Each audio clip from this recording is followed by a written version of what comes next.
Komishiniin naamusaa fi farra malaamaltummaa Oromiyaa damee giddu gala ba'aa Komishiniin Inspeekshinii naamusaa paartii badhaadhina magaalaa Adaamaa waliin qindoominaan hojjechuuf sanada waliigaltee hojii mallatteesse. Komishinichi qabsoo farra malaamaltummaa keessatti ejjennoon paartii badhaadhinaa fi ga'een caasaa kiinii maali kan jedhu irratti leenjii hubannoo uumuu hooggansa magaalaa Adaamaa sadarkaan jiraniif kenneera. Komishinii naamusaa fi farra malaamaltummaa Oromiyaatti itti gaafatamaan damee giddu gala ba'aa obbo Jireenyaa Taaddasaa hojiin farra malaamaltummaa hojii qindoominaa fi hirmaannaa nama hundaa barbaadudha jedhan. Murtii murtaa'uu fi hojii hojjetamu keessatti iftoominni barbaachisaa ta'uu fi hojjetaan mootummaa kamuu dantaa uummataa irratti xiyyeeffachuun malaamaltummaa irratti qabsaa'uun addeeffachuu qaba jechuunis himaniiru.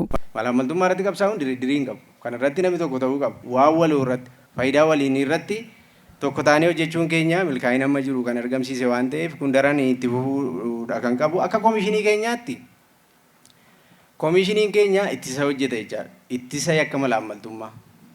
Ittisa jechuun utuu namni balaa hamaa kee hin galin, utuu namni hin dhukkubsatin hojii sanatti hojjetama jechaadha. Waliigalteen mallattaa'e kun miidhaa magaalaa keenya irratti malaamaltummaan fiduu dursanii ittisuu fi qorannoo waliigalaa geggeessuuf kan gargaarudha kan jedhan immoo itti gaafatamaa Komishiniin Inspeekshinii fi naamusaa paartii badhaadhinaa magaalaa Adaamaa obbo Kabbadee Ranaati. Sanadii waliigaltee Komishinii naamusaa farra malaamaltummaa Oromiyaa wajjin mallatteessine kun barbaachisummaan isaa waan hedduu of keessaa qaba.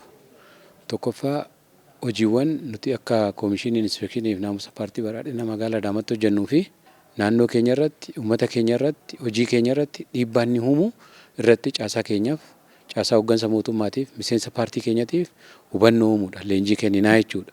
Miidhaa magaalaa keenya irratti malaamaltummaan qaqqabsiisu maal akka ta'e dursinee to'achuudhaaf, dursinee dhoowwuudhaaf akka nu dandeessisu qorannaa walii gaggeessuudhaaf nu gargaara jechuudha. Waltajjicha irratti argamuun kallattii hojii kan kennan itti gaafataman waajjira paartii badhaadhinaa magaalaa Adaamaa obbo Bashannaa fi Ajamaa malaamaltummaa fi hojmaanni badaan diina waloo keenyaati waan ta'eef irratti qabsaa'uu qabna jechuun himaniiru. Rakkoon keessoo sirna kana diiguu malaamaltummaa ta'uu hubachuun karaa hin malleen qabeenya horachuurraa of qusachuun cinatti tajaajilli mana hojii mootummaa keessatti kennamuuf firaa fi maallaqarraa bilisa ta'uu akka qabus hubachiisaniiru. Sirna cimaa ijaaruun hooggansa sirna kana baatee deemu taanee biyya ijaaramtee dhaloota dhaalchisuu qabna jechuunis dhaamaniiru.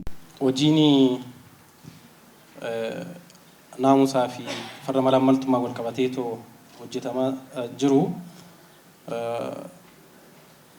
hanqina naamusaa, cabinsa naamusaa sadarkaa adda addaatti uumamaa ture irraa ka'ee